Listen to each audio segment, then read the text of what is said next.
el 1 de diciembre es el Día Mundial donde se conmemora el día justamente de el SIDA. Queremos hablar justamente sobre esta problemática mundial para conocer obviamente los detalles de lo que es la prevención, campañas que también se realizan, ¿verdad? El autotest, hoy también una herramienta fundamental.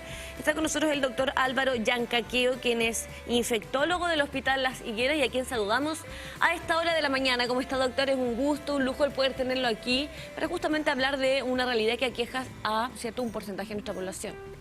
Bueno, muy buenos días y muchas gracias por la invitación, justamente en este contexto de lo que es la celebración del Día Mundial del SIDA. Sí, bueno, y cada año hay un lema y que lidere las comunidades tienen esta oportunidad, lo que hay con los territorios también, lo que hay precisamente con lo que ha pasado en la pandemia. Yo le hacía la consulta previo a entrar al aire, lo que hay en torno a este virus, porque hemos hablado mucho de virus, de PCR en torno a la pandemia, pero tenemos este virus que ha estado presente hace décadas y parece que la sociedad, no sé si le ha tomado el peso o no en torno al examen, a los chequeos correspondientes y a cómo prevenir esto. Bueno, si uno lo pone en perspectiva, la verdad es que la batalla contra el VIH se está ganando. Está ganando mucho más lento que lo que fue la forma en que se enfrentó el COVID. Para que se hagan una idea, los primeros casos que se describieron para VIH fue en el año 1981. Paralelo, dos publicaciones, una que salió en una revista que se llama New England Journal of Medicine en Nueva York y otra que salió en Los Ángeles, en California, donde describieron los primeros casos, pequeños grupos, de esta enfermedad que no conocíamos nada. El año 83, un par de años después, se descubre como la causa. Y el año 85 tuvimos los primeros test para diagnosticarlo. O sea, ustedes ven el paso de los años. Si uno lo compara con COVID a finales del 2019 se detecta esta enfermedad. Entre Pascua y Año Nuevo se le da el nombre de COVID, ¿cierto? Coronavirus, de enfermedad y 19 por el año. Y a mediados de enero ya conocíamos el virus.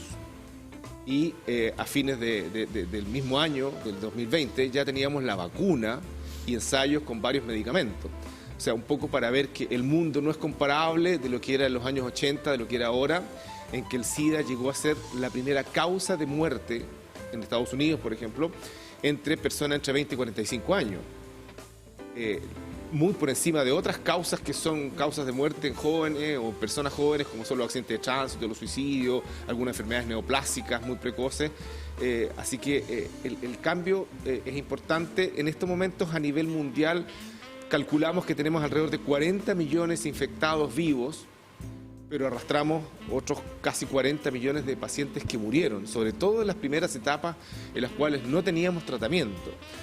Y los tratamientos han sido realmente revolucionarios. Si uno lo ve, cuando partimos con los tratamientos que prolongaban 6 meses, cuando hacíamos monoterapia, después hicimos biterapia, 18 meses, y actualmente hemos convertido esta enfermedad en una enfermedad crónica, estable. Es decir, una persona puede tener su completa expectativa de vida si es que mantiene su tratamiento y sus controles en forma periódica, que además son controles 2 o 3 veces al año. O sea, tampoco tienen que ir todos los meses, todas las semanas, tomando una pastilla en la mayoría de los casos, y últimamente se han incorporado tratamientos que son inyectables, que se usan cada 2 meses. Es decir, cambiamos 365 pastillas por 6 inyecciones. Ahora, las inyecciones, por supuesto, tienen sus ventajas y también sus desventajas. Mal que mal es un procedimiento invasivo, hay un problema de dolor.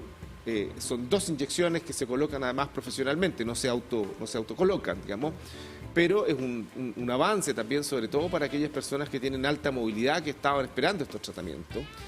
Y lo otro es una estrategia mundial que tiene que ver y un poco hacia donde iba con respecto al número de casos, que se llamó inicialmente 90-90-90, que era hasta el 2020, que era, ojalá, de todas las personas que estaban con VIH, tener al 90% diagnosticado.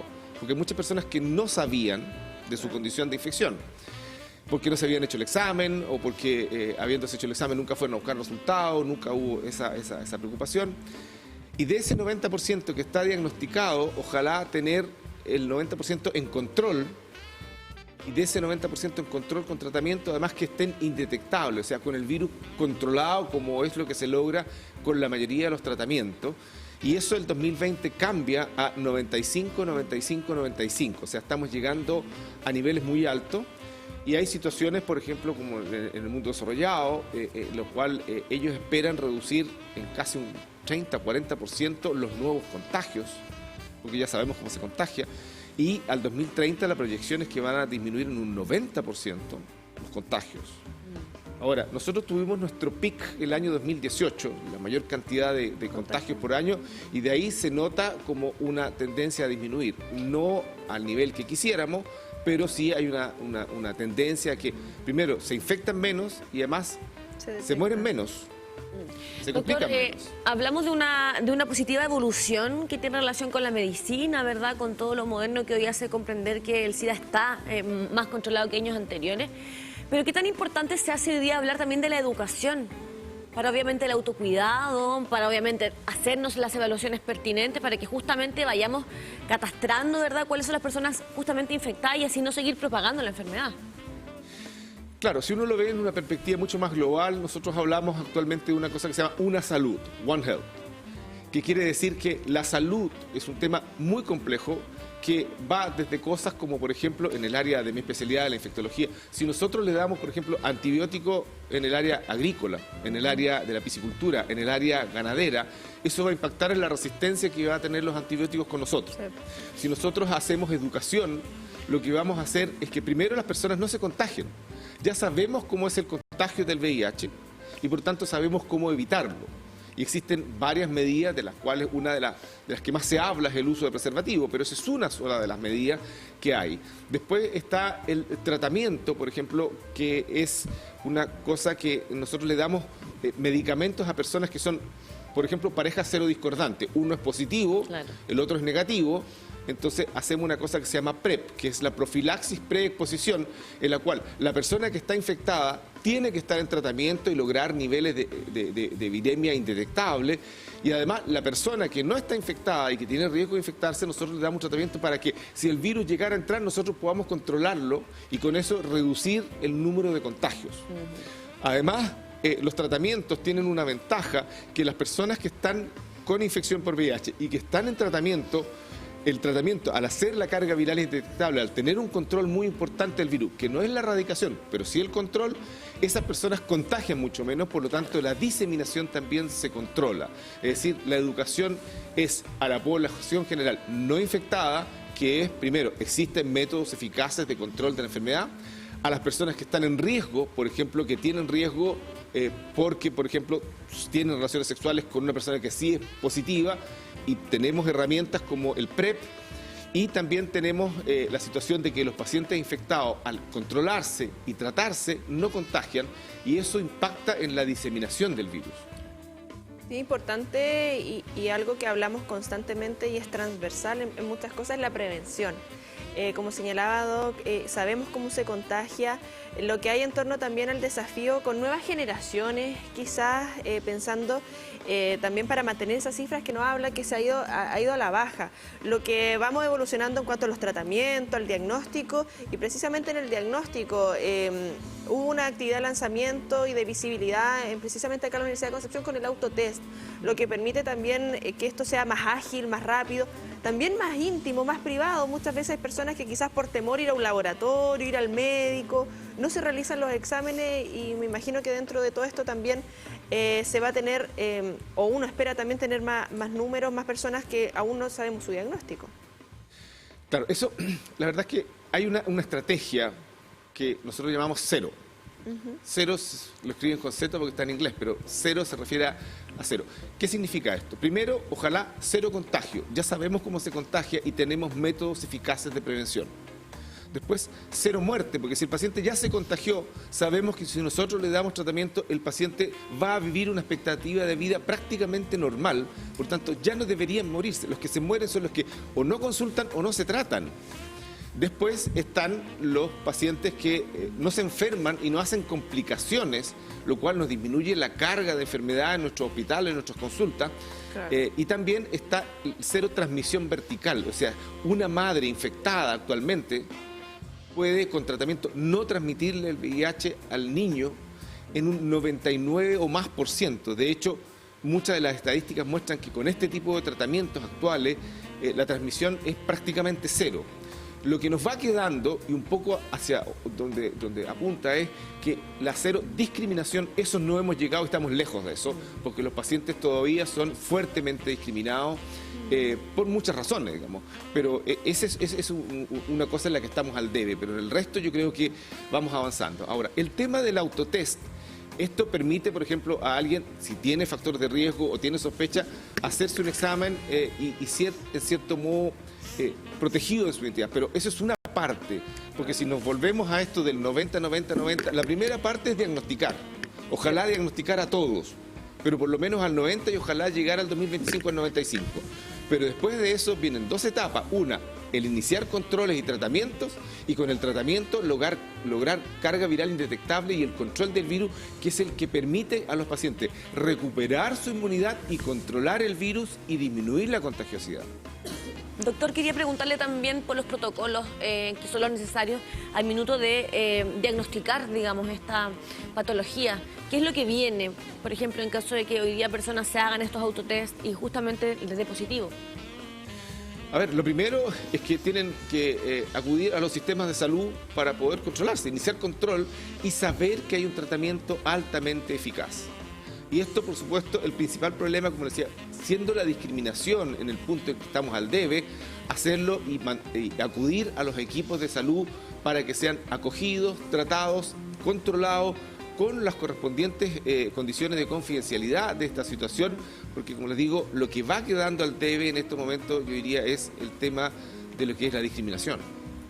Sí, precisamente lo que se va dando, o ciertos grupos son estigmatizados en torno a esta enfermedad. Lo que tenemos acá en nuestra zona, no sé si tenemos datos más actualizados desde el 2018 a la fecha, pero mayor cantidad de hombres, mayor cantidad de mujeres, grupo etario, porque señalaba en los años 80, iba como adulto joven, 20 a 45 años. ¿Cómo ha ido también evolucionando en este tiempo? Muchas veces se puede creer que quizás es un grupo quizás más adulto o más joven por las circunstancias de andar más despreocupado por la vida, por propio de la edad, pero ¿qué se sabe también de acuerdo a nuestra zona principalmente o lo que se ve en el hospital? En nuestra zona y a nivel país también, nosotros tenemos un modelo de transmisión que es de transmisión sexual, ¿ya? Por ejemplo, y de transmisión fundamentalmente de hombres que tienen sexo con hombres, que es el modelo que predomina en las Américas. Yeah. Por ejemplo, en África la transmisión suele ser heterosexual, no está esa diferenciación, y en algunos países de Europa, por ejemplo, el modo de contagio en algún momento fue a través de drogadicción endovenosa. O sea, cada región del mundo tiene distintos patrones. Claro. En el patrón nuestro, que este de hombre que tiene sexo con hombres como factor predominante, ese es un área, por supuesto, en la que hay que intervenir y hay que conocer eso. Ahora, desde el punto de vista de la cantidad de casos, yo diría que han ido disminuyendo, no al ritmo que quisiéramos. El pic de los datos que tenemos fue alrededor del 2018.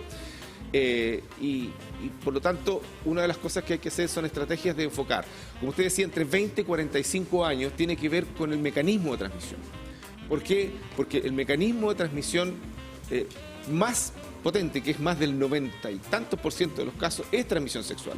La transmisión a través de lo que se llamaban productos sanguíneos, que eran las transfusiones, es un tema que está absolutamente controlado en nuestro país y en la mayoría de las regiones del mundo, porque toda la sangre que se transfunde en nuestro país es testeada para descartar que no esté contaminada con VIH y con otras enfermedades. Además, es un testeo bastante exhaustivo. Sí. No solo eso. Y por otro lado, lo que es la drogadicción también está controlada, y la transmisión vertical de la madre al hijo también está bastante controlada, porque en el embarazo se ofrecen test para que la mujer embarazada que se detecta en algún momento del embarazo pueda ser tratada y por lo tanto disminuir la posibilidad de que lo transmita al recién nacido. Por tanto, la mayor actividad sexual efectivamente se ejerce entre los 20 y los 45 años. Si vamos a niños menores de 10 años, lo que nos va quedando son niños que tuvieron transmisión vertical, que afortunadamente son muy pocos. Así es. Y por otro lado, también aparece, así como en los años 60, una de las cosas que provocó una cierta liberalización de la actividad sexual fue la píldora anticonceptiva. En este momento, por ejemplo, todo lo que tiene que ver con medicamentos como el Viagra, por ejemplo, prolongan la actividad sexual del grupo etario de los hombres, más allá de lo que la fisiología les permitía. Entonces, por lo tanto, ahí hay otro factor que hace que, primero, tenemos una situación de personas que son de 65, 70 o más, que ellos no vivieron la etapa del SIDA como jóvenes. Ellos estaban entrados en edad adulta. Después tenemos un grupo que está entre los 40 y 60, que vieron cómo se murió gente joven, compañeros de trabajo, familiares, etcétera, por una enfermedad que en los 80 no teníamos tratamiento y hasta mediados de los 90. Y después tenemos la gente más joven, que ellos nacieron en una etapa en la cual el tratamiento ya estaba, el tratamiento además está protegido, porque el tratamiento es caro, pero ya está protegido a través de una serie de legislaciones, en el caso de nuestro país, el famoso GES, ¿ya? Y por lo tanto no es un problema el acceder al tratamiento.